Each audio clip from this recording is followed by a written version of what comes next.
Let's start with exercise 4.3। 4.12 हम लोग ने कंप्लीट कर लिया है, 4.3 से स्टार्ट करते हैं। ओके, क्रैमर्स रूल तो पढ़ा ही रहेगा ना तुमने।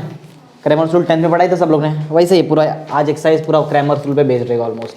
तो सब मैं नहीं कराऊंगा, जो थोड़ा अलग दिखता है वो मैं सॉल्व कराता हूँ, राइट। फर्स्ट क्वेश्चन पढ़ो जरा, क्या दिया देखो। Solve the 4.3 exercise. Solve the following linear equation by using कौन सा rule? Cramer's rule. Cramer's rule already 10th में हम लोगों ने पढ़ा है। ओके, 4 क्वेश्चन दिया है, बहुत ईजी है, सिर्फ मैं एक ही सिखाएगा बस उसमें से। बताओ कौन सा सिखाऊं मैं तुमको? 4 क्वेश्चन तुम्हारे पास है वहाँ पे, है ना, एक्सरसाइज में। फर्स्ट क्वेश्चन में, क्वेश्चन नंबर 1 में 4 क्वेश्चन है जो क्रैमर्स रूल पे बेस्ड है। मैं सिर्फ एक सिखाता हूँ क्योंकि बाकी सब ईजी है। फोर्थ कराऊँ? फोर्थ थोड़ा अपॉन वगैरह में ना, ठीक है चलो फोर्थ कर लेते हैं। देखो, तो जो फोर्थ क्वेश्चन है वो लिख रहा हूँ, जरा ध्यान दो। और बहुत ईजी है, एक सम समझ में आ गया, पूरा एक्सरसाइज समझ में आ जाएगा। -2/x -1/y -3/z is equal to 3। ये है ना फर्स्ट इक्वेशन। सेकेंड है 2/x -3/y +1/z is equal to -13। Right ना, देखते भी रहो इक्वेशन राइट लिख रहा हो कि नहीं। 2/x -3/z is equal to -11। ये ना क्वेश्चन, देख लो। -2/x -1/y -3/z is equal to 3। 2/x -3/y +1/z is equal to -13। 2/x -3/z is equal to -11। ऐसा क्वेश्चन है, राइट, बराबर ना। हाँ, तो क्रैमर्स रूल ऑलरेडी 10th में किया, लेकिन वहाँ पे 2/2 का सॉल्व किया था ना। x निकाले थे, dx/dy is equal to dy/d किया था ना तुम्हारे 10th में। वैसा ही है, कुछ अलग नहीं है। लेकिन पहले तुम्हारे पास एक वेरिएबल होना चाहिए, मतलब एक इक्वेशन प्रॉपर होना चाहिए। प्रॉपर इक्वेशन नहीं है, तुमको ना इसको प्रॉपर बढ़ाना पड़ेगा। उससे पहले चेक करो कितना टर्म है। 3 टर्म है ना तुम्हारे पास, एक x के लिए, एक y और एक z के लिए। सेकंड इक्वेशन में भी 3 है, लेकिन थर्ड में देखो कितना, 2 ही टर्म आया। तो बीच वाला पार्ट तुम खुद से ले लो। क्या मैं यहाँ पे ऐसा ले सकता है, +0/y ले सकते हैं ना। 0/anything इज 0, कुछ ना तुमको लेना ही पड़ेगा। 0 कुछ नहीं रहेगा तो 0 लिखेंगे ना वहाँ पे। तो इक्वेशन ही प्रॉपर बनाते चलो, ऐसा चलेगा ना।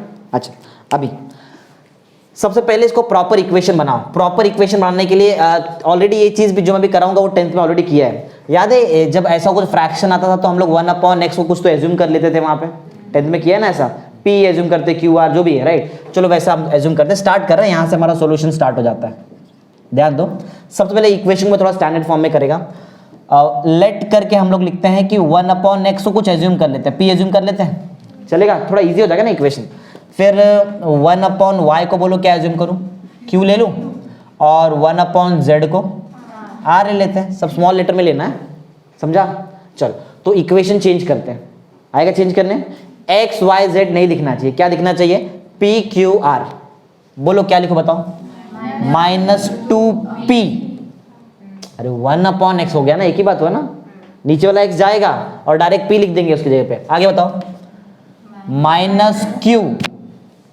1/y क्या है, q ना। आगे -3r इज इक्वल टू 3। समझ में आ गया रे कैसे कर रहा हूं मैं, इजी। चलो सेकंड इक्वेशन बताओ, बोलो 2p -3q प्लस r ना, direct r is equal to -13, right है ना।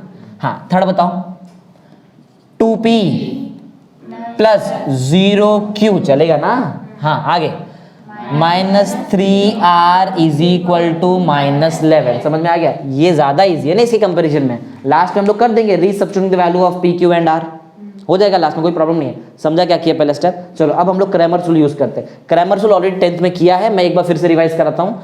10th में जो किया था वो 2/2 के लिए किया था, याद है, एक्स वाई का एक्सप्रेशन था बस तुम्हारे पास वहां पे, राइट। एक बात याद रखना, हमेशा क्रैमर्स रूल में जो नंबर्स होता है ना वो इक्वल टू के राइट साइड में होना चाहिए हमेशा।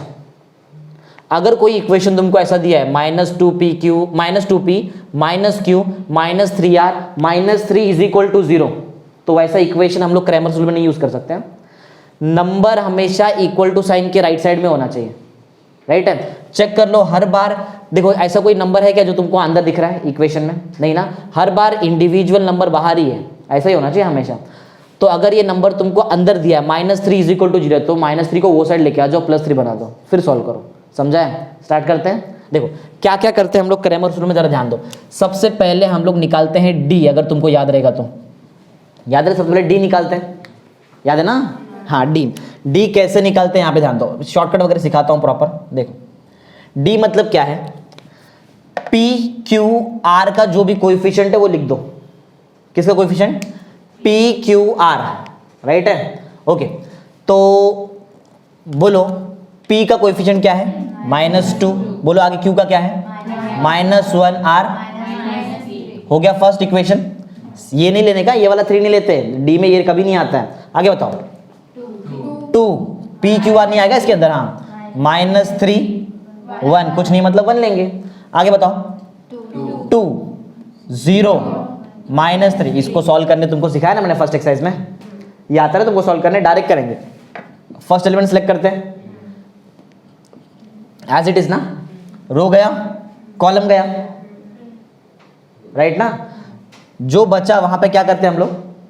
क्रॉस मल्टीप्लाई ना। करो करो, कितना आता है?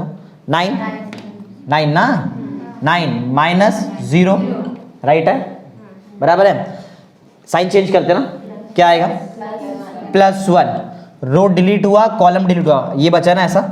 बोलो -6 -2 ना। समझा है? इजी एकदम। थर्ड वाला एलिमेंट है as it is, row cancel होता है, कॉलम कैंसिल होता है, ऐसा ना। पहले 0 -6, तो ये हो जाएगा अपने आप +6 ना। माइनस तो पहले से था, मैं भी एक माइनस लेके आया ना, +6। समझा है? चलो प्रॉपर सिस्टमैटिक करते हैं। बोलो ये 9 - 0 9, -2 बोलो कितना हो जाएगा? -18। कितना हो रहा है? -8। उसको 1 से मल्टीप्लाई करेंगे तो -8 ही आता है, मालूम है ना ये सबको। 6 और ये -3 कितना? -18 -18 कितना?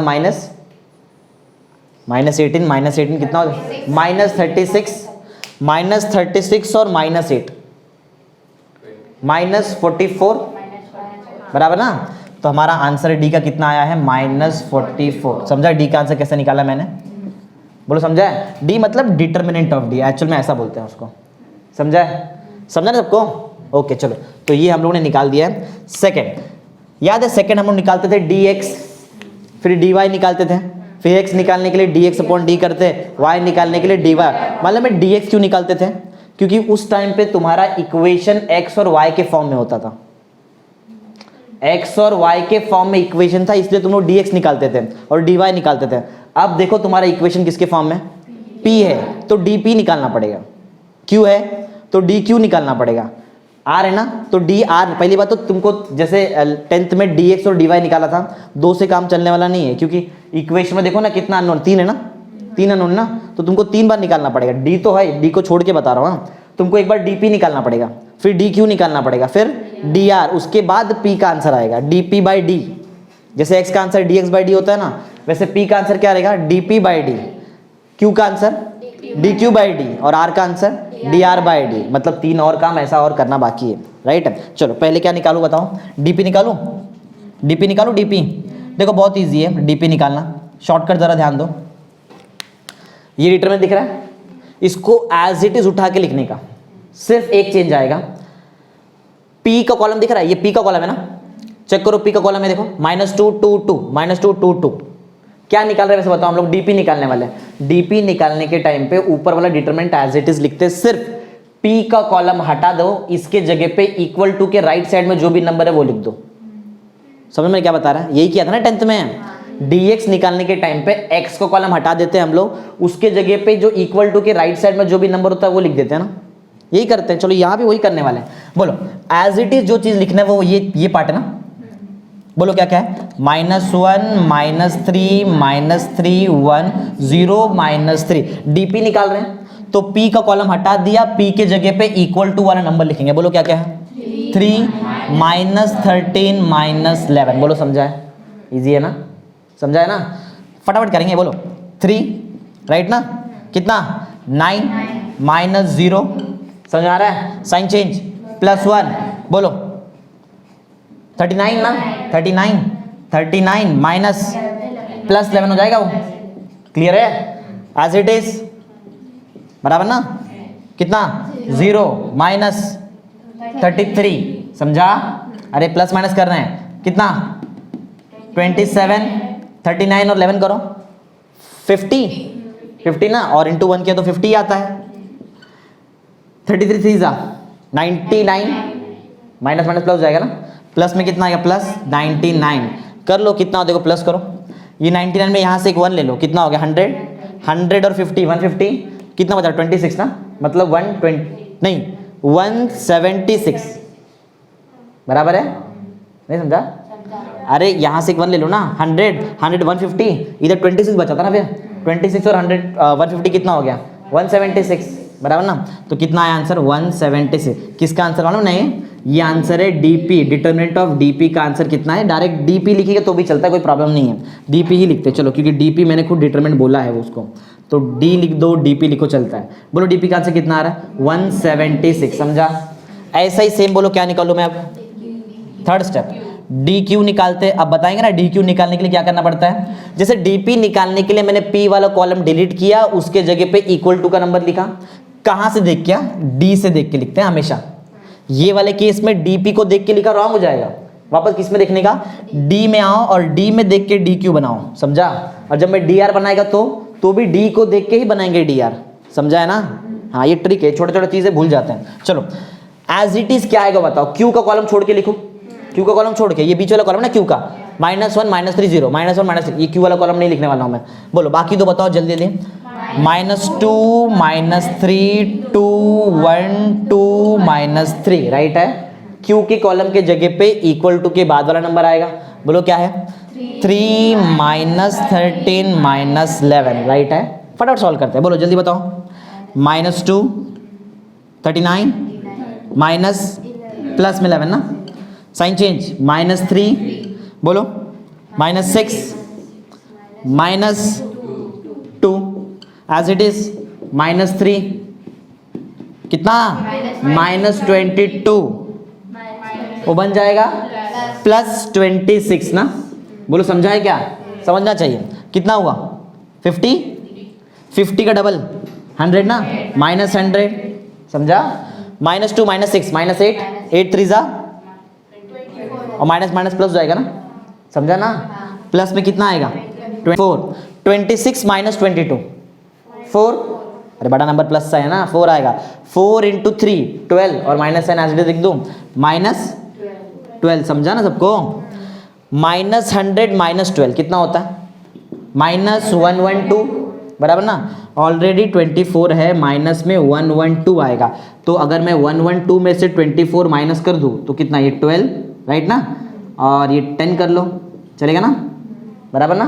हाँ कितना हो गया 8, ये 8 ना, 88 आता है, चेक कर लो, माइनस में आएगा तो, क्योंकि छोटा नंबर माइनस बड़ा नंबर ना, बराबर ना? हाँ तो यहाँ पे आंसर कितना आ रहा है हमको -88। ये किसका आंसर मानो ना तुमको, ये हमारा किसका आंसर है, ये आंसर है डी क्यू का, जो आया है -88। क्लियर है, राइट है ना? चलो एक और चीज बाकी है तुम्हारा, बोलो फोर्थ स्टेप में क्या निकालो, डी आर निकालना बाकी है। बोलो डी आर कैसे निकालेंगे, वही सेम डी को देख के लिखेंगे ना, क्या डीपी डी क्यू को देख के लिखो, नहीं डी को देख के लिखने वाले हैं। फिर से डी को देख के हम लोग हमारा बनाने वाले हैं डी आर, ऐसा तुम लोग मत करना डिजाइन, राइट, तुमको समझाने के लिए बस। डी आर लिखने के टाइम पे डी का आर वाला कॉलम डिलीट करके ये वाला पार्ट लिखेंगे ना, डायरेक्ट बताओ, पूरा बताने आना चाहिए, बोलो याद रहा, ये जाएगा और ये आएगा, बोलो -2 -1 3, राइट है, 2 -3 -13, क्लियर है ना, 2 0 और -11, क्लियर है, समझा है ना, बराबर है। चलो फटाफट सॉल्व करेंगे, बोलो पहले आएगा -2, जल्दी बताओ, 33 -0 साइन चेंज +1, बोलो -22 प्लस हो जाएगा ना, प्लस में 26, राइट है। एक लास्ट बाकी है ना, +3 और 0 माइनस, मतलब वो बन जाएगा +6, क्लियर है, बराबर ना? चलो फटाफट सॉल्व करते जल्दी जल्दी, बताओ 33 का डबल माइनस पे 66 24 नहीं कितना, हाँ सॉरी 4 ना, 26 -22 4, और 4 × 1 4 आएगा, प्लस में 4 18, क्लियर है ना? 18 प्लस 4 22, राइट है ना। तो 22 माइनस 66 करेंगे। 66 में से अगर मैं 22 हटा दूँ, बोलो कितना बचेगा? माइनस में 44 बचेगा। क्लियर है ना। तो हमारा आंसर -44 आ रहा है किसका? डी, आर का आंसर -44। समझ में आ रहा है मैं क्या क्या निकाला है? सबसे पहले मैंने यहाँ पे निकाला है डी ना, सबसे पहले हम लोगों ने डी निकाला है। ये डी हम लोगों ने, ये मेन आंसर नहीं है, जस्ट मैं हाईलाइट करके रख रहा हूँ समझने के लिए, जल्दी दिख जाता है। डीपी निकाला, फिर हम लोग ने निकाला डी क्यू, फिर हमने क्या निकाला? D R. अभी तक आंसर नहीं आया, लेकिन ये आंसर नहीं है हमारा, मतलब ना हमारा आंसर क्या रहता है? पी क्यू आर चाहिए, और पी क्यू आर भी नहीं, हमको तो एक्स वाई जेड चाहिए, इसको रीसब्स्टिट्यूट भी करना पड़ेगा। ज़्यादा मार्क्स का समय, अगर एग्जाम में आया तो ज़्यादा मार्क्स के लिए आएगा। तो एक सिखा रहा हूँ, इसके लिए एकदम डिटेल में देख लो, बाकी 3 तुमको ही करना है। समझा कैसे किया अभी तक? चलो इसके आगे वाला स्टेप भी बताओ। 4th स्टेप तक मैंने कंप्लीट कर दिया है। बोलो 5th स्टेप में पी निकालो। बोलो पी का वैल्यू क्या क्या रहेगा? फॉर्मूला डीपी बाई डी ना, राइट है। बताओ डीपी का वैल्यू 176 अपॉन डी, डी का आ गया -44। कैंसिल करेंगे, होता है ना कैंसिल, किससे? 2 से होएगा। और बड़ा नंबर देखो होता है कुछ, 2 से करते हैं। चलो 2 से करते हैं। बोलो कितना आएगा नीचे? 22, वो माइनस तो है, ठीक है। 2 8 जा 16 बचा 1, वापस 8 ना, वापस जाएगा ना 11 और 11 डायरेक्ट कर सकते हैं ना। हाँ 22 1 जा हो जाएगा, 22 डायरेक्ट 4 जा ना, 4 जा होता है ना। डायरेक्ट आंसर बोलो कितना आ रहा है? -4/1 ना, 1 लिखो, रीजन है क्योंकि p क्या है? 1/x, तो उल्टा करेंगे तो -1/4 आंसर आ जाएगा तुमको, बराबर ना। चलो p निकाल दिया। 6th स्टेप में बोलो क्या निकालो? q। देखो थोड़ा सा बड़ा है, जो चीज बड़ा रहता है बहुत इजी रहता है, जो छोटा रहता है उसमें दिमाग लगाना पड़ता है। बोलो q d q by d. बोलो डी क्यू का वैल्यू कहाँ गया? D q -88 -88 upon d, d ये तो डायरेक्ट आएगा कितना? 2 ना, डबल ना डायरेक्ट, हाँ 2/1 लिखते हैं, समझ लो 2 ये की बात है। आप एक काम करते क्या, बाजू में डायरेक्ट लिख देते ना। अगर p का आंसर -4/1 है तो बताओ x का आंसर क्या रहेगा? उल्टा करते ना, -1/4। समझ जाओ ना, अभी इतना थोड़ी करते बैठेंगे वहां पे। अरे नहीं समझा तुमको? p का वैल्यू यहाँ पे डालो, कितना आएगा? अरे उल्टा ही तो करना है ना, जस्ट उल्टा ही कर दो। तो अगर तुमको x चाहिए, p नीचे आना चाहिए, मतलब 1/p, मतलब p का आंसर उल्टा करेंगे तो x का आंसर मिल जाएगा। तो मिला x का आंसर। बताओ y का आंसर 1/2। चलो एक और निकालना बाकी है। 7th क्या निकालो? r। बोलो फॉर्मूला dr/d ना। बोलो dr कहाँ गया? dr -44, ये तो 1 आ जाएगा ना। -44 अपॉन डी, चेक करो डी कितना है? डी भी -44 है, आंसर आया 1। 1 को उल्टा करेंगे तो भी 1 ही आता, तो z का आंसर कितना आ जाएगा? 1। समझा कैसे किया? क्रैमर्स रूल से XYZ का आंसर कैसे निकाला? एकदम इजी है, राइट, बहुत इजी है, सिर्फ थोड़ा सा बड़ा है बस। तो चेक कर लो एक बार, XYZ का आंसर चेक करो, राइट है, -1/4, 1/2 और 1। समझा? तो क्वेश्चन नंबर 1 में से मैंने एक कराया है 4th, लेकिन एकदम डिटेल में कराया, तो इसके आएगा ना तुमको, यही तो करना है चारों सम में। उल्टा ये थोड़ा बड़ा क्यों होगा? क्योंकि यहाँ पे ऐसा पुट किया, राइट, ये पुट किया ना, बाकी क्वेश्चन में पुट नहीं करना। देखो बाकी में तुमको डायरेक्ट XYZ दिया है, बराबर ना। चलो तो अभी हम लोग स्टार्ट करते हैं क्वेश्चन नंबर 2। क्वेश्चन नंबर 2 भी बहुत इजी है, जस्ट मैं तुमको बना के देगा, सॉल्व करने का काम तुम्हारा रहेगा। मैं सॉल्व कर, समझ गया ना तुमको? अब ये समझा है ना। अगर मैं तुमको ऐसा इक्वेशन बना के दूं तो क्या तुम मेरे को PQR का आंसर निकाल के दिखा सकते हैं? ये क्या है तुम्हारे पास फॉर्मूला? ऐसे ही तो मेरा काम सेकंड क्वेश्चन में सिर्फ इक्वेशन बना के देना है, बाकी काम सॉल्व करना तुम्हारा काम है, राइट। चलो स्टार्ट करते हैं क्वेश्चन नंबर 2 से। तो क्वेश्चन नंबर 2 स्टेटमेंट सम है, स्टेटमेंट सम है ना, पढ़ो दो स्टेटमेंट है ना। चलो कोई एक जन पढ़ेंगे जोर से, तो फिर मैं तुमको बताता हूँ कैसा करना है। कौन पढ़ा? दिव्या पढ़ेगी, है ना क्वेश्चन? हाँ मैं रुक जाऊँ बोलो तो रुक जाना, स्टार्ट कर। The sum, हाँ बोल।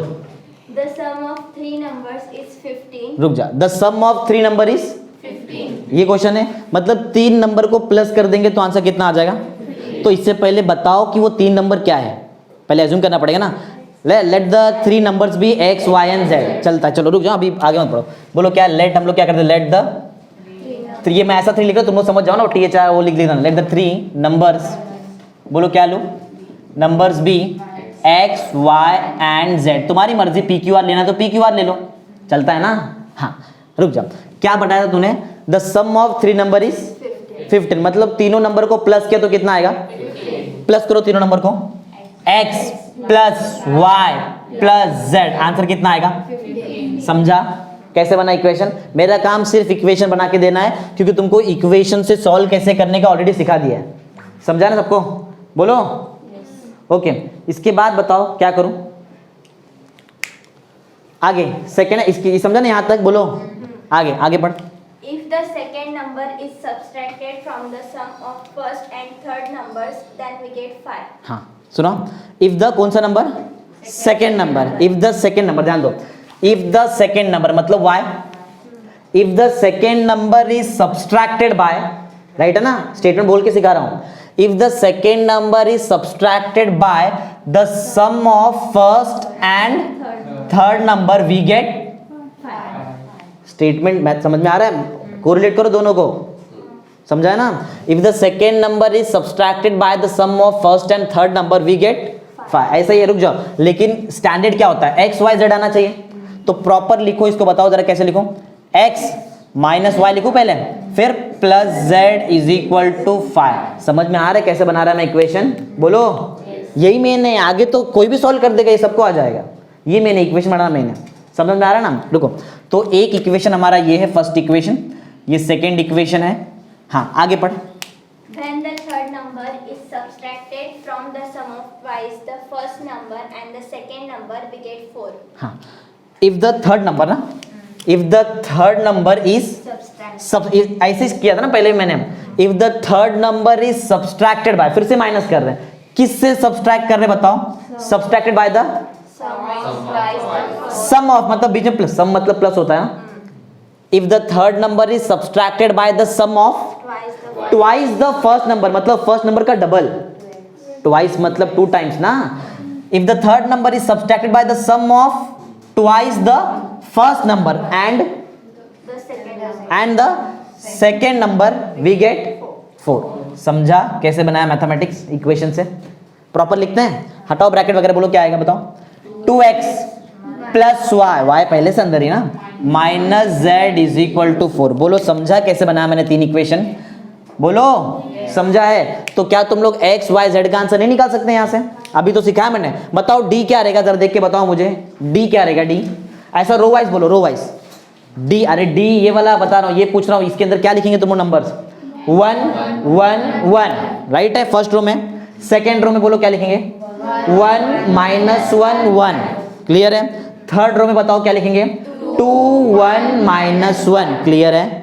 समझा है? ये d हुआ, तुमको सॉल्व करना है, मैं नहीं सॉल्व करने वाला। बताओ d के बाद क्या निकालूं? dp dx, क्योंकि x में इक्वेशन है। बताओ dx का जो डिटर्मिनेंट है, इसमें रो वाइज तुम लोग क्या लिखेंगे? ध्यान से, dx मतलब x वाला पार्ट नहीं, x पहले आता है ना, x वाला कॉलम नहीं लिखना है, x के जगह पे क्या लिखेंगे? इक्वल टू के बाद वाला नंबर लिखेंगे हम लोग, राइट है? सोच के बताएं, स्लो बोलो चलेगा। dx बोलो क्या रहेगा? पहला नंबर बोलो क्या रहेगा? 15, करेक्ट। 15 1 1, राइट है? इधर बताओ 5 माइनस 1 1, क्लियर? अरे x मतलब dx मतलब x मत लिखो, उसकी जगह पे इक्वल टू के बाद वाला नंबर लिखो। बोलो आगे बताओ। 4 1 माइनस 1 dx हुआ। बताओ dy, dy मतलब y वाला टर्म नहीं लिखने वाला है, तो y के जगह पे नंबर आ जाएगा, राइट है ना? बोलो 1 15 1, क्लियर? यहां बताओ 1 5 1, माइनस वाला पार्ट नहीं लिखना, बीच वाला नहीं लिखना ना, y नहीं लिख रहे हम लोग, dy पूछ रहा हूं मैं तुमको। बोलो 2 4 माइनस z, सॉरी माइनस 1 ना। एक और बाकी है, कौन सा? dz के टाइम पे z नहीं लिखेंगे, उसके जगह पे इक्वल टू वाला नंबर लिखेंगे। बोलो क्या आएगा बताओ dz में? 1 1 15, क्लियर? आगे बताओ 1 माइनस 1 5, राइट? 2 1 4, क्लियर है? इसके बाद तो आता ना x is equal to dx by D, y is equal to dy by D, z is equal to dz by D. आ जाएगा ना? कर लेंगे ना? चलो ठीक है, घर पे खुद से करना है, ये मैं नहीं सिखाऊंगा। जो सेम वो खुद से कर लो ना, तुम्हारा तो प्रैक्टिस होना चाहिए, मेरे को तो पहले से आता है, तुमको आना चाहिए ना। चलो ये तो हो गया क्वेश्चन नंबर हमारा 2 कंप्लीट। अब आगे बढ़ते हैं, क्वेश्चन नंबर 3 पढ़ लो, देखो क्वेश्चन क्या है, फिर स्टार्ट करते हैं। अगर तुम्हारे जैसा काम रहेगा तो तुमको ही देगा मैं करने के लिए, जस्ट समझाने वाला काम मैं कर देता हूँ, बाकी घर से कर लेना खुद से। पढ़ो थोड़ा वाला क्वेश्चन, देखो क्या है, क्या पूछा है वहाँ पे। अच्छा कंसिस्टेंसी चेक करना है, ये भी बहुत इजी है, ये भी तुम्हारा काम, मैं नहीं करने वाला हूं इसको, राइट। कंसिस्टेंसी चेक करना है, क्या चेक करना है, बहुत इजी है। अगर डिटरमिनेंट का आंसर 0 आया तो following equation are consistent.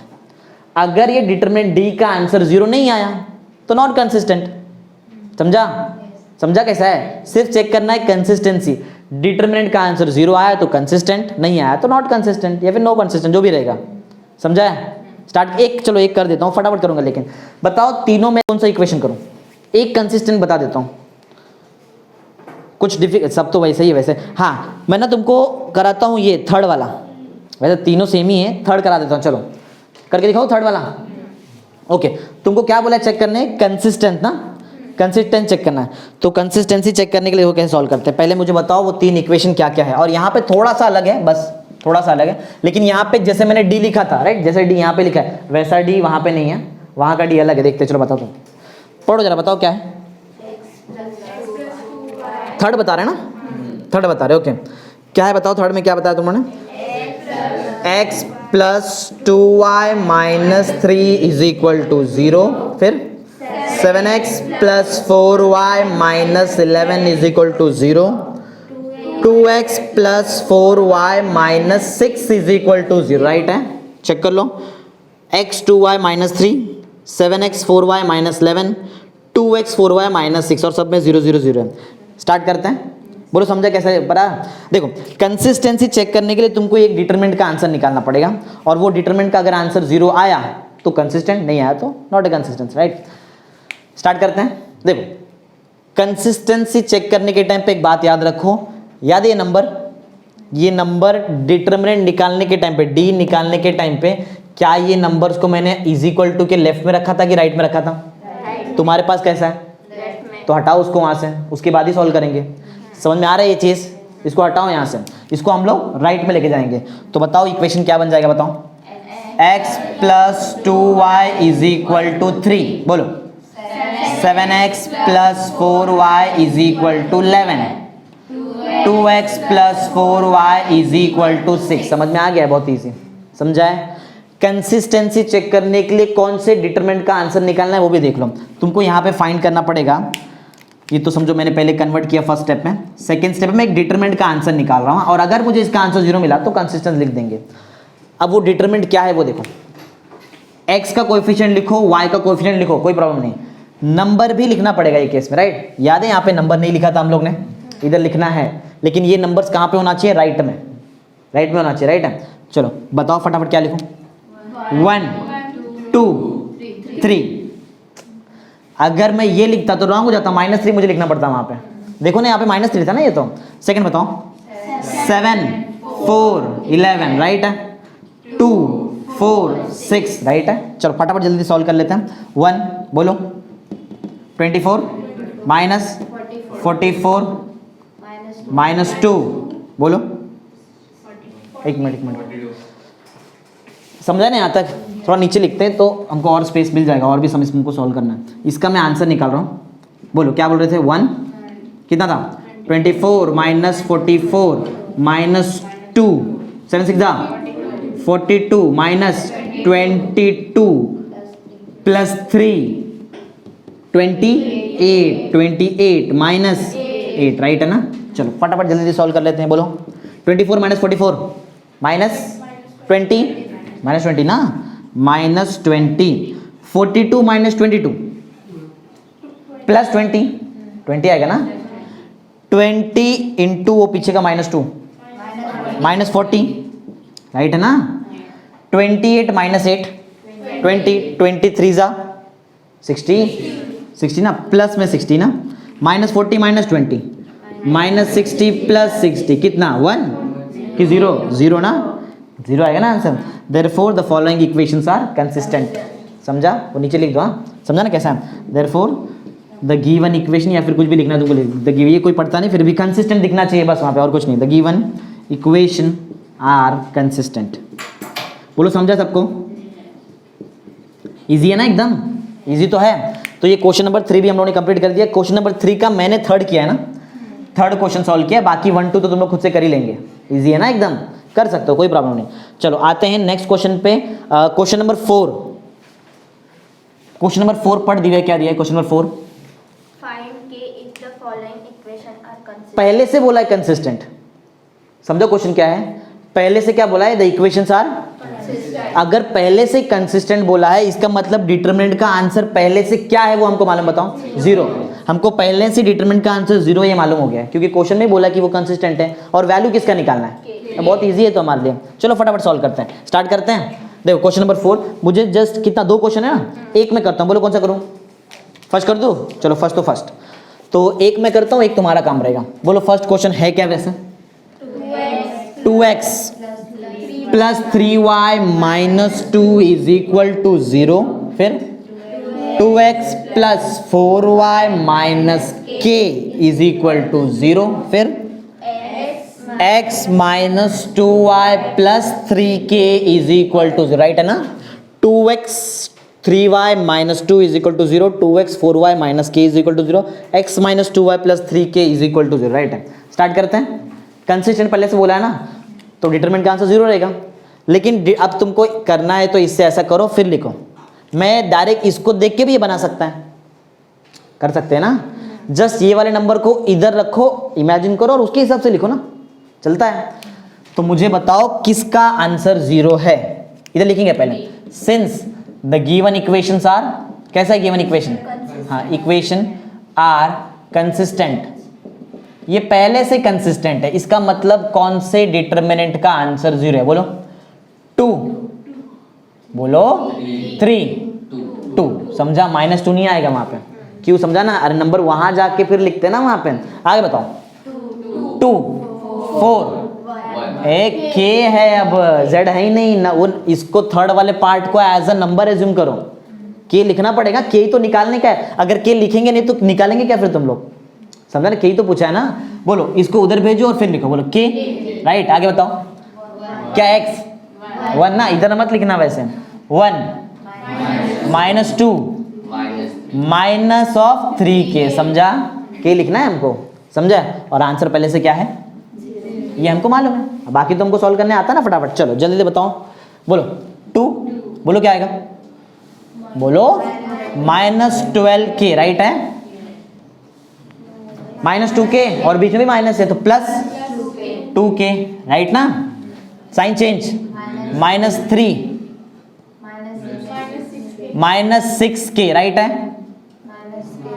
-k ना, राइट है? बोलो सही कर रहे हैं ना? एक और बाकी है, प्लस में 2 भी तुम्हारे पास बाकी है। ओके, +2 मतलब ये गया ये गया, ऐसा ना? -4 इक्वल टू 0, पहले से मालूम है तुमको आंसर 0। ये क्या डिटरमिनेंट इक्वल टू 0 लिखा है? चलो 2k minus 12k, 2k minus 12k minus 10k को पीछे के 2 से मल्टीप्लाई करो, -20k, इजी ना? तो -20k, क्लियर है? -6k -7k, माइनस और पिछला माइनस इतना तो क्लियर है कि वो प्लस बन जाएगा। 7k था, 7 को 3 से मल्टीप्लाई कर लो, 20 मतलब 21k, बराबर ना? आगे -8 इंटू 2 -16 ना सिर्फ, और is equal to 0। 21k minus 20k, k 1k मतलब k ना, k minus 16 is equal to 0, that means value of k is 16। Check करो कितना है, 16। समझा कैसे किया है? इजी है ना? इजी तो है, और कितना इजी चाहिए? इतना, ये लास्ट इजी, राइट? चलो समझा ना सबको? कौन सा क्वेश्चन कर दिया हम लोगों ने? 4th। आगे करते हैं। तो ये हमारा क्वेश्चन नंबर 4 कंप्लीट हो गया यहाँ पर।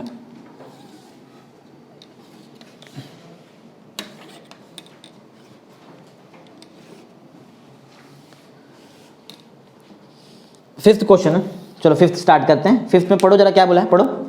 Find the area of triangle whose vertices are, तुमको वर्टाइसेस दिया हुआ है, तुमको एरिया निकालना है। एरिया ऑफ ट्राइंगल का फॉर्मूला मालूम है ना? Half into base into height, लेकिन वो यहाँ पे लगने वाला नहीं है ना, क्योंकि समझा ना? वो क्यों लगेगा? तुम्हारे पास कोऑर्डिनेट्स दिए ना, यहाँ पे कोऑर्डिनेट्स दिए, तो वो नहीं लगने वाला है। चलो तो क्वेश्चन नंबर 5 स्टार्ट करते हैं। 5 में 3 क्वेश्चन है, सिर्फ मैं एक करेगा, बताओ कौन सा करूँ? सेकंड, वो ऑब्वियस है, उसमें अपॉन दिख रहा था, ये इसके लिए ना। बोलो p, बोलो क्या दिया है? p 3/2, 1 ना, 3/2, 1। फिर q का आंसर दिया है तुमको coordinate 4, 2 and coordinate of r is 4, -1/2. Check कर लो 3/2, 1 4, 2 4, -1/2 राइट है. निकालते हैं. क्या निकालना बताओ वैसे? Area of triangle right. Triangle का तुमको एरिया निकालना है. वो ट्राइंगल का 3 वर्टाइसेस होता है ना, यही है वो 3 वर्टाइसेस. उसको कोऑर्डिनेट तुमको दिया है. स्टार्ट करते हैं. बहुत इजी है. बेसिक फॉर्मूला बता दूं तो अपने आप सॉल्व कर देंगे. देखो अगर तुमको एरिया ऑफ ट्राइंगल निकालना है, एरिया ऑफ ट्राइंगल PQR ऐसे लिखते हैं ना 10th में, ऐसे लिखते थे ना एरिया ऑफ ट्राइंगल PQR. क्या होता है? बहुत ईजी है. Half into determinant. हाफ तो तुमको याद रहेगा क्योंकि उसके फॉर्मूले में पहले हाफ आता था, तो अभी भी हाफ आएगा. डिटर्मिनेंट सॉल्व करेंगे राइट. देखो डिटर्मिनेंट क्या रहेगा वो देखो, बहुत ईजी है. पहली बात तो 3 लिखना पड़ता है ना, और हमारे पास है कितना? 2 कोऑर्डिनेट है, तो पहले 2 लिख दो. बोलो क्या है? 3/2 1 है कि 11 है? वो क्या है? 1 ना. हाँ 3/2 1 राइट. दूसरा बताओ 4 2. समझ में आ रहा है वो मैं कैसा लिख रहा हूँ? बहुत इंपॉर्टेंट है. आगे बताओ 4 -1/2. बच गया ना एक कॉलम, उसके पे 1 1 1 डाल दो. 1 1 1 चलेगा. सिंपल है याद रखने के लिए. इजी ना, करने आता है ना ये चीज़. बस वही करना है हमको. ऑलरेडी हमारे पास 1/2 पीछे है, बाकी अंदर हमको सॉल्व करने आ जाएगा. बताओ 3/2 आएगा. पहले 3/2 ना एज इट इज कितना?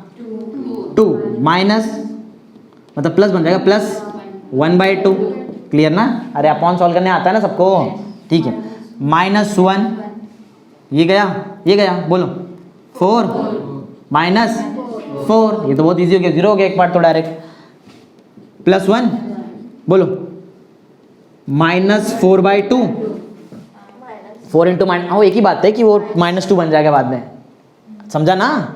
अरे -1/2 को 4 से 4 ऊपर मल्टीप्लाई हो जाएगा. -4/2 -4/2 -8 राइट है ना. ब्रैकेट कंप्लीट बराबर है, क्योंकि ये ब्रैकेट डालना बहुत जरूरी है क्योंकि पीछे 1/2 तो पूरे डिटरमिनेंट के आंसर का है ना, इसके लिए. ओके ये 1/2 एज इट इज है. आगे बताओ 3/2 2 + 1/2 5/2 ना. 2 2 4 और पीछे ऊपर एक 1 5/2 आ जाएगा. इंटू में 5/2. ये तो 0 छोड़ दो इसको. इधर नीचे 2 है, इधर 2 लेके आता हूँ और ऊपर क्या लिख दूँ? 16. ऊपर नीचे 2 से मल्टीप्लाई कर दिया इजी करने के लिए. दोनों का 2 मैं एक साथ लिखने वाला हूँ, बीच में प्लस है ना. दोनों का 2 मैं एक साथ लिखता हूँ. -4 -16 -20. वो बाद में आके मालूम है 10 बन जाएगा राइट है ना. हाँ बताओ क्या क्या बचा है हमारे पास? 1/2 है पीछे, फिर 5 3 15/4 ना. 15/4 ना. क्लियर. माइनस नीचे 4 बना दूँ कितना है बताओ? 40/4. ऊपर नीचे 2 से मल्टीप्लाई कर दो अपना 4 बन जाएगा. हाँ 15 - 40 माइनस कितना आएगा? -25 ना. बराबर ना. ऊपर आ रहा है कितना? -25. नीचे ये 4 को एक ही बार लिखने वाला हूँ मैं. ये 4 और ये 2 कितना? 8 ना. लेकिन एक बात याद रखो, एरिया है ना नेगेटिव होता है कभी? पॉजिटिव ही लिखना है. समझा ना. Area can not be negative. ऐसा नहीं हो सकता है. तो एरिया ऑफ ट्राइंगल वैसे डिटरमिनेंट दिया है तो नेगेटिव आया भी तो तुम लोग उसको बना दो positive. Area of triangle PQR is कितना? 25. कैंसिल होता है क्या? नहीं ना. 25/8 स्क्वायर यूनिट्स ना, या फिर यूनिट्स जो भी है. सेंटीमीटर मालूम नहीं ना आपको क्या है. यूनिट्स लिख दो. चेक करो क्या है. नहीं आंसर चेक करो कितना है. राइट है. कितना आया हमको? 25/8. समझा कैसे किया? ईजी है ना. एकदम ईजी है, बहुत ईजी है. तो ये हमारा कौन सा क्वेश्चन हो गया? 4th हो गया ना. सॉरी 5th का कौन सा कर दिया मैंने? 2nd किया ना. बाकी 1st और 3rd वाला काम तुम्हारा है. कर लेंगे ना. इजी तो है, इतना इजी तुमको आना चाहिए घर पे करने के लिए. ओके चलो आगे पढ़ते हैं. पढ़ो नेक्स्ट वाला क्वेश्चन क्या है? Find the area of quadrilateral. मालूम है 4 साइड होता है. प्लस की एंगल कितना था? 180 180 ऐसा क्या बोलते हैं? कौन सा एंगल बोलते हैं उसको? सप्लीमेंट्री एंगल ना. पढ़ा था ना क्वाड्रिलेटरल.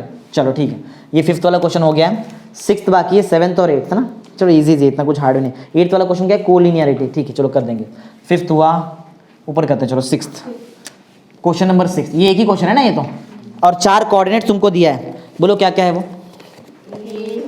ए बोलो क्या दिया है? ए है -3, 1. बी क्या है? -2, -2. सी क्या है?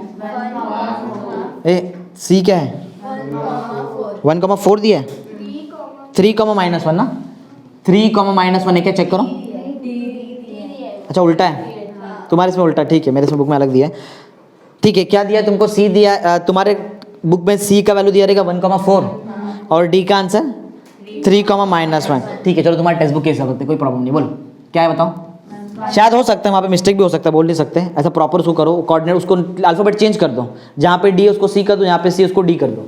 बोलो सी, फिर सी क्या आएगा 3, -1 और डी का आंसर तुमको दिया है 1,4, क्योंकि उसके आंसर के हिसाब से तुम्हारा आंसर चेंज हो जाएगा। फिर इधर लिखा है the order of coordinates of point C and D has been changed as the given order does not forms any quadrilateral. मतलब तुम्हारे टेक्स्ट बुक का क्वेश्चन रॉन्ग है, तो उसको प्रॉपरली ऐसा कर लो। ए है -3,1, बी है -2, -2, सी का आंसर है 3, -1, डी का आंसर है 1,4। स्टार्ट करते हैं। देखो यहाँ पे देखते ये तुमको ये समझ में आया कैसे मैंने सॉल्व किया, एरिया ऑफ ट्राइंगल निकालने समझ में आ गया। अब तुमको इसको वहाँ पे अप्लाई करना है, देखते हैं किसको आता है वहाँ पे, कौन राइट आंसर दे सकता है, थोड़ा है वहाँ पे दिमाग लगेगा। देखो स्टार्ट करते, मालूम है ना कोऑर्डिनेटर के बारे में सब कुछ। चलो तो एक बेसिक सा सिंपल सा कोऑर्डिनेटर बना देता है मैं, 4 साइड ना, कैसे बनाओ, ज़रूरी नहीं कि कुछ प्रॉपर शेप वेप होना चाहिए, तो मैं सिंपल बना देता हूँ, ऐसा समझ जाओ।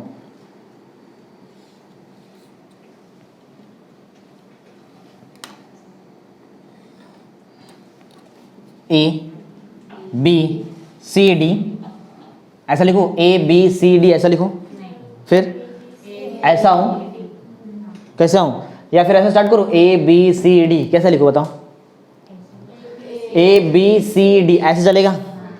एक मैं बोलता हूँ वो देखो वो चलेगा क्या, ए बी सी डी ऐसे चलेगा, हाँ ये भी चलेगा, ऑर्डर में होना चाहिए लेकिन ना, ए बी जेड थोड़ी बनाना है हमको, प्रॉपर है, समझा। तो ए बी और यहाँ पे सी आएगा और यहाँ पे डी, या तो यहाँ से स्टार्ट करेंगे तो भी चलेगा, राइट आंसर आएगा। समझा कैसे किया, सबका कोऑर्डिनेट्स तुमको मालूम है, राइट है। अब मैं ऐसा बोल सकता है कि जो क्वाड्रिलेटरल है 2 ट्राइंगल से बना है, कैसे मालूम है, एक बीच में से एक डायगोनल ले लो, मैं ऐसा डॉटेड कर रहा है, तुम लोग सॉलिड लेंगे तो भी चलता है। 2 ट्राइंगल के एरिया को अगर मैंने प्लस कर दिया तो मुझे पूरे क्वाड्रिलेटरल का एरिया मिल जाएगा ना। अरे तो बेसिक ज्योमेट्री है, इतना मालूम है तुमको, हमको ट्राइंगल का एरिया निकालने आता है ना, तो फटाफट निकाल देते हैं, समझा, करते जल्दी। तो बताओ फटाफट, अगर तुमको निकालना है एरिया ऑफ, ऐसे लिखते ना, वो बॉक्स लिखते ना क्वाड्रिलेटरल के लिए, एरिया ऑफ क्वाड्रिलेटरल कौन सा, A B C D will be equal to area of triangle, कौन सा ट्राइंगल, ए बी सी, ये राइट है। इसके आगे वाला ट्राइंगल का नाम बताओ, ए डी सी, कितने लोग बोलते हैं A D C, A D C, A D C रहेगा क्या, ए सी डी रहेगा, ए डी सी रहेगा, रॉन्ग, ए यही रॉन्ग हो जाएगा, यहाँ पे क्या इधर रॉन्ग हो जाएगा तुम्हारा आंसर। देखो रीजन इसके पीछे क्या है, पहले बताओ तुमने क्या बताया, ट्राइंगल ए बी सी मतलब ऐसा आ रहा है डायरेक्शन, क्लॉकवाइज डायरेक्शन में आ रहे हैं ना, तो नीचे एंटी क्लॉकवाइज क्यों जा रहे हैं, तुमने बताया ना एडीसी, एडीसी क्यों जा रहे हैं, जब ऊपर क्लॉकवाइज आ रहे हैं तो यहां भी क्लॉकवाइज आओ ना, समझा क्या। अरे कोऑर्डिनेट कैसे रॉन्ग हो सकता है, समझा, एक कोऑर्डिनेट ऊपर नीचे हो तुम्हारा आंसर माइनस में आ जाएगा, अगर ये 2 रो अगर ऊपर नीचे हो गया ना तुम्हारा आंसर माइनस में आ जाएगा, उल्टा हो जाएगा, ऐसा है।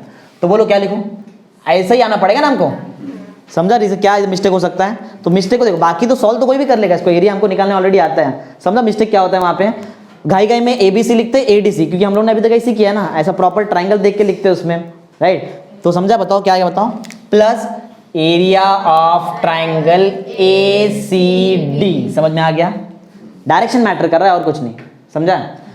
चलो तो बताओ फटाफट, आता है ना सॉल्व करने, तो एरिया निकालने के लिए ट्राइंगल में हाफ डालना पड़ता है, ऐसा हाफ ऑफ डिटरमिनेंट ना, सेम प्लस वापस हाफ ऑफ डिटरमिनेंट आता है, और डिटरमिनेंट हमको सॉल्व करने आता है, राइट है। चलो ए बी सी ट्राइंगल के लिए याद है ना कैसे लिखते हैं, पहले ए का कोऑर्डिनेट, फिर बी, फिर सी, और बाकी 1 1 1, मालूम है। इधर क्या आता है, पहले ए आएगा, फिर सी आएगा, फिर डी, फिर 1 1 1, बोलो जल्दी बताओ, ए -3 1, इधर भी आ रहा है, इधर भी बोलो -3 1, इधर आ रहा है बी, बोलो बी क्या है, -2, -2, राइट है। इधर आ रहा है सी, सी आ रहा है ना, सी बोलो क्या है 3 माइनस 1, इधर क्या आ रहा है C ना, मतलब 3 माइनस 1, इधर क्या आ रहा है D, D बोलो क्या है, समझ में आ रहा है क्या आ रहा है वो सब मैं बोल रहा हूँ, समझ में आ रहा है ना। हाँ बाकी बताओ क्या आएगा, 1 1 1, यहाँ भी 1 1 1, राइट है बराबर ना। चलो स्टार्ट करते, बाकी तो वही क्रॉस मल्टीप्लाई वो सभी जो भी है। 1/2 दोनों के लिए अगर चाहिए तो कॉमन ले लो, एक साथ ही कॉमन ले लो 1/2, दोनों कॉमन ले लिया मैंने 1/2 और सॉल्व करते हैं अंदर, बोलो जल्दी करेंगे। -3 बोलो, -2 +1 ना, -1 बोलो, -2 -3 1 ना, 1 ना, कितना 2 प्लस हो जाएगा ना वो अपने आप 6 ना, नहीं जम रहा है। हाँ आगे बताओ, ये बताओ जल्दी जल्दी क्या लो, एक साथ ही लिख रहा हूँ मैं सब पूरा। -3 कितना, -1 -4, राइट है ना। आगे -1, ये कॉलम गया ये रो गया, कितना 3 ना, -1, राइट है। आगे बताओ +1 कितना 12, प्लस वो माइनस था अपना प्लस बन जाएगा ना, +1, राइट है। देखो प्रॉपर है। अब सॉल्व करते हैं फटाफट जल्दी जल्दी। हाफ तो पीछे ले लिया मैंने सबका एक साथ, हाफ पीछे ले लिया हम लोग ने। 1 -2 -1, -1 को -3 से मल्टीप्लाई किया 3, -5 को -1 से मल्टीप्लाई किया 5, राइट है। 8 को 1 से किया तो 8 आएगा। -5 को -3 से मल्टीप्लाई किया तो +15, 3 - 1 2 होता है, 2 को -1 से मल्टीप्लाई किया तो -2, ये हुआ 13 को 1 से मल्टीप्लाई करेगा तो 13 ही आएगा, राइट है। पहले सब प्लस वाले ले लो एक साथ। 8 कितना हो गया 16 और 15 31 और यहाँ का 3 लो 34 और 10 लो 44 में से 2 हटा दो 42 को 2 से डिवाइड कर दो 21, कितना है 21। समझा कैसे किया है, एरिया है ना ये भी, नहीं समझा वो तुम लोग करो ना खुद से, वो प्लस माइनस जो भी करते हैं मैं डायरेक्ट कर देगा। 21 स्क्वायर सेंटीमीटर लिखो, क्या सेंटीमीटर अगर कुछ दिया है नहीं, डायरेक्ट यूनिट लिख देने का, यूनिट्स चलेगा ना। समझा क्वेश्चन नंबर 6। चलो क्वेश्चन नंबर 7 पे आते हैं, पढ़ो क्वेश्चन नंबर 7 क्या दिया है। Find the value of K if the area, ये वही तो बहुत ईजी है। जैसे पहले हमको कंसिस्टेंट दिया तो इक्वल टू 0 करके हम लोग ने के निकाला, अब क्या दिया तुमको, एरिया ऑफ ट्राइंगल का पहले से आंसर दिया और के निकालने बोला। चलो कर देते हैं, कितना क्वेश्चन है उसमें, एक ही है, चलो कर देते फिर जगह बचेगा, एक और हमको करना है लास्ट में। वैसे क्वेश्चन नंबर, चलो एटलीस्ट बना के दे दूँ क्या, वो डिटरमिनेंट तुम लोग सॉल्व कर लेंगे ना घर पे खुद से, बना के देता हूँ फिर वो डिटरमिनेंट तो वाला पार्ट तुम लोग घर पे सॉल्व कर लो खुद से। तो ये हमारा क्वेश्चन नंबर 6 कंप्लीट।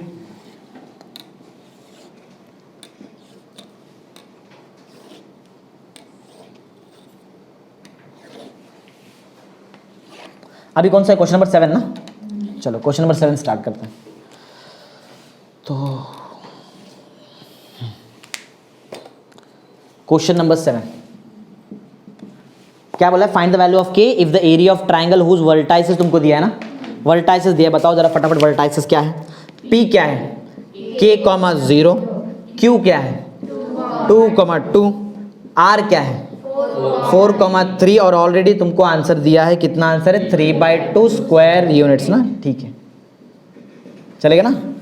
चलो तो स्टार्ट करते हैं फटाफट, चेक कर लो K02243 बराबर ना, राइट, मालूम है ना तुमको कैसे है। चलो ये क्या है, ये ट्राइंगल का कोऑर्डिनेट्स है ना, ट्राइंगल के वर्टाइसेस का कोऑर्डिनेट्स है और उसका आंसर एरिया का हमको पहले से मालूम है। बोलो एरिया ऑफ ट्राइंगल कौन सा, PQR का फॉर्मूला क्या होता है, half into determinant of what, क्या K0 1, राइट ना, 2 2 1 4 3 1, राइट है। ये इसका आंसर हमको पहले से पता है, जैसे ये सॉल्व कर लेते हैं। तो 1/2 हमारे पास एज इट इज है पहले से, बोलो क्या आएगा K, राइट ना, 2 -3, उसके बाद -0 क्यों लिखूं, 0 के अंदर जो ब्रैकेट आएगा उससे कोई मतलब नहीं है, पीछे 0 मल्टीप्लाई हुआ तो पूरा 0 हो गया ना, तो क्यों लिख रहे, एक्स्ट्रा काम कभी नहीं करने का मैथ्स में। आगे बताओ, प्लस में 1, राइट ना, रो गया कॉलम गया 6 -8, समझ में आ रहा है, समझा ना। चलो फटाफट करते हैं, बताओ इसका आंसर क्या था 3/2 इज इक्वल टू, आंसर निकाल भी दिया ना हम लोग ने, 1/2, ये 2 पहले ही कैंसिल हो गया। बोलो क्या बचा बताओ, 2 - 3 -1 इंटू के माइनस के, 6 - 8 -2 ना, बताओ मेरे को क्या क्या बचा है, -k - 2 इज इक्वल टू 3, उल्टा ही तो लिखा मैंने जस्ट, -2 उधर भेजो, -k is equal to 5, therefore value of k is, check कर लो कितना है, अच्छा एक मिनट, यहाँ पे एक चीज रहेगा, देखो एरिया ऑफ ट्राइंगल दिया राइट, क्योंकि यहाँ पे डिटर्मिनेंट है ना, डिटर्मिनेंट, तो डिटर्मिनेंट ये वाला पार्ट, इसको मॉड जैसे भी ट्रीट कर सकते हैं तुम लोग, मॉड, तो जब भी ये मॉड वाला पार्ट है, आंसर राइट है कोई प्रॉब्लम नहीं, जब भी ये मॉड वाला, मॉड का जो भी आंसर है किसी के सामने आता है, तो वो वाला पार्ट ना तुमको दो आंसर लेना पड़ेगा, तो प्लस माइनस लेना पड़ेगा, समझा, मॉड है ना, पढ़ा भी मॉड हटता है तो प्लस माइनस जैसे रूट होता है वैसे ही, तो ये मॉड का आंसर जो है ये जिसके सामने भी आएगा उसको प्लस माइनस बना देगा। प्लस के लिए मैंने सॉल्व कर दिया ना, ये मैंने किसके लिए सॉल्व किया, +3 के लिए सॉल्व किया ना, एक और सॉल्व करते हैं -3 के लिए, सेम एज इट इज, बोलो क्या रहेगा, माइनस, ये -3 के लिए सॉल्व करो, +3 के लिए सॉल्व कर दिया ना तुम लोगों ने, -3, बोलो कितना आएगा, -k - 2 is equal to -3, right है, भेजो उधर, -k इज इक्वल टू 2 - 3 हो जाएगा ना, +2 - 3 मतलब कितना होता है, -1, मतलब k का वैल्यू कितना हो सकता है, 1 भी हो सकता है, समझा है, k का 2 वैल्यू हमारे पास, समझा क्यों 2 वैल्यू है, क्योंकि वो डिटरमिनेंट जब सामने अप्लाई होता है तो प्लस माइनस में आ जाता है, समझा है ना, समझ गया, इजी। एक लास्ट क्वेश्चन पढ़ो, क्या दिया है, examine the collinearity of the following sets of point ना, कोलिनियर पॉइंट्स मालूम है, जो भी पॉइंट एक लाइन के अलॉन्ग रहता है उसको कोलिनियर बोलते हैं हम लोग, राइट है। अच्छा एक बात बताओ, क्वेश्चन नंबर 8, ये इतना पार्ट दिख रहा है ना तुमको, ये वाला पार्ट सबको दिख रहा है, ये वाला पार्ट, क्वेश्चन नंबर 8, ठीक है, यहाँ पे कर लेते हैं हम लोग, तो ये कर दिया तो हमारा 4.3 एक्सरसाइज भी कंप्लीट ना, हाँ एक्सरसाइज 4.3 आज ही हमारा इसमें एक ही लेक्चर में कंप्लीट हो जा रहा है, ओके ध्यान देना, बहुत इंपॉर्टेंट सिखा रहा हूँ। एक्सरसाइज 4.3 का लास्ट सम, क्वेश्चन नंबर कौन सा है, 8 ना, क्वेश्चन 8, एग्जामाइन द कोलिनियरिटी बोला है तुमको, वो 3 पॉइंट बताओ, अच्छा 3 क्वेश्चन है ना, एक करूंगा मैं, बताओ कौन सा करूं, लास्ट वाला कर देता हूं, बोलो क्या है वो, एक इसमें से थर्ड वाला क्वेश्चन क्या है, एल तुमको दिया है, एल क्या है 0,1/2, एम बोलो कितना है 2, -1, एन बोलो -4,7/2, राइट है। हाँ इसका तुमको क्या चेक करना है, कोलिनियरिटी, पहले मतलब समझ लो, बाद में हम लोग कोलिनियरिटी बहुत इजीली निकाल देंगे। देखो ये ट्राइंगल है, एल एम एन चलेगा, इसका एरिया तुमको निकालने आएगा, इसका एरिया तुमको निकालने आएगा। अब जरा ध्यान दो, ये एन वाला पॉइंट दिखाई दे रहा है तुमको, एक बात बताओ, क्या ये तीनों पॉइंट कोलिनियर है, नहीं ना, एक लाइन के लंग थोड़ी आ रहा है। अब सोचो मैं इसको कोलिनियर बनाता है, देखो समझो मैंने पॉइंट एन यहाँ से पकड़ा, इसको पॉइंट एन को यहाँ से पकड़ा और पॉइंट एन को पकड़ के खींच के यहाँ पे लेके आ गया, इसके लाइन में लेके आ रहा, समझ में आ रहा है, एज्यूम कर रहे क्या हो रहा है, पॉइंट 10 को पकड़ा, ये L M as it is, इसको खींच के हम लोग ने इसकी लाइन में लेके आ गए ऐसा। जब मैं पॉइंट 10 को खींच के इसकी लाइन में लेके आऊँ, यहाँ पे लेके आऊँ, समझो खींच के ऐसा लेके आ जाऊँ, तो ये यहाँ से हट जाएगा ना पॉइंट। अब बताओ एरिया कितना रहेगा, अगर मैं एल एम एन का अगर मैं एरिया चेक करूँ तो बोलो कितना आएगा। पहली बात, कोई क्लोज ज्योमेट्री बन रहा है क्या यहाँ पे, तो एरिया आएगा, मतलब कितना आएगा 0, समझा क्या, नहीं समझा। अगर तुमको कोलिनियरिटी चेक करना है 3 पॉइंट का, तो क्या करो, एरिया ऑफ ट्राइंगल निकाल के देखो, क्या निकाल के देखेंगे हम लोग, और अगर एरिया ऑफ ट्राइंगल कितना आया 0 आया तो वो कोलिनियर, नहीं आया तो नॉन कोलिनियर, समझा है। अरे मतलब भी समझा दो क्यों ऐसा मैं कर रहा हूँ, समझ में आया ना। चलो तो फटाफट हम लोग सॉल्व करते हैं, मालूम है ना क्या निकालना है हमको एरिया ऑफ ट्राइंगल निकालना है, बस 3 पॉइंट तो हमारे पास ऑलरेडी है, जल्दी बताएंगे।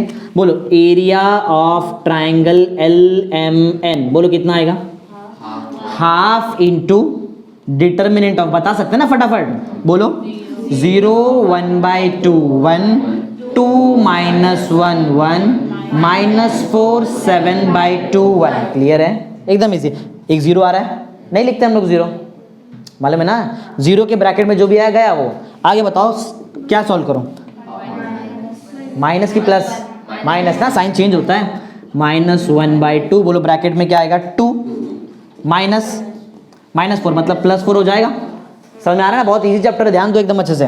फिर इसके बाद +1, रो गया कॉलम गया, बोलो 2 × 7/2, तो 2 कैंसिल ना, 2 इंटू 7/2, तो नीचे का 2 ऊपर का 2 कैंसिल, क्या बचा 7, डायरेक्ट कर रहे हैं, हाँ 7 माइनस 4 ना, राइट है ना। आंसर मालूम है कितना चाहिए, 0 आया तो कोलिनियर, नहीं आया तो नॉन कोलिनियर, हमको चेक करना है बस। बोलो ये -1/2 है, 2 + 4 6 हो जाएगा, वो 3 हो जाएगा ना, 7 - 4 3 ना, प्लस में 3, ये कितना -3 ना, अरे -3 + 3 आंसर कितना है, आया ना 0।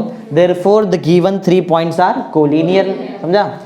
देयरफॉर द ऊपर लिखते हैं या इधर लिखते हैं, गिवन पॉइंट्स आर कोलिनियर। समझा कैसे मालूम पड़ता है कोलिनियर है कि नॉन कोलिनियर है, समझा ना। अगर 0 नहीं आता तो नॉन कोलिनियर, राइट, इजी है ना, कर देंगे। तो ये कौन सा एक्सरसाइज हमारा कंप्लीट हो गया, 4.3, समझा ना सबको कैसे किया है। देखो क्या क्या किया, चलो एक बार रिकैप करते हैं। क्रैमर्स रूल सबसे पहले देखा, राइट है। अगर ऐसा कुछ रहेगा तो एज्यूम करते हैं हम लोग उसको, कुछ भी एज्यूम कर लो, LMN एज्यूम कर लो, PQR एज्यूम कर लो, लेकिन लास्ट में रीसब्स्टिट्यूट करने का वैल्यू, समझा। अगर ऐसा इक्वेशन नहीं है, अगर सिंपल इक्वेशन है तो डायरेक्ट dx dy dz निकालो, d निकालो, x y z निकाल लो, राइट। फिर उसके बाद हम लोगों ने पढ़ा कि कैसे हम लोग क्या करते हैं, कंसिस्टेंसी चेक करते हैं ना। अगर डिटरमिनेंट का आंसर 0 आया तो कंसिस्टेंट, लेकिन कौन सा डिटरमिनेंट है याद है ना, नंबर्स इज इक्वल टू के बाहर होना चाहिए, वैसा वाला डिटरमिनेंट है। फिर हम लोगों ने क्या चेक किया, उसके बाद ट्राइंगल का एरिया निकाला ना, ट्राइंगल का एरिया निकाला।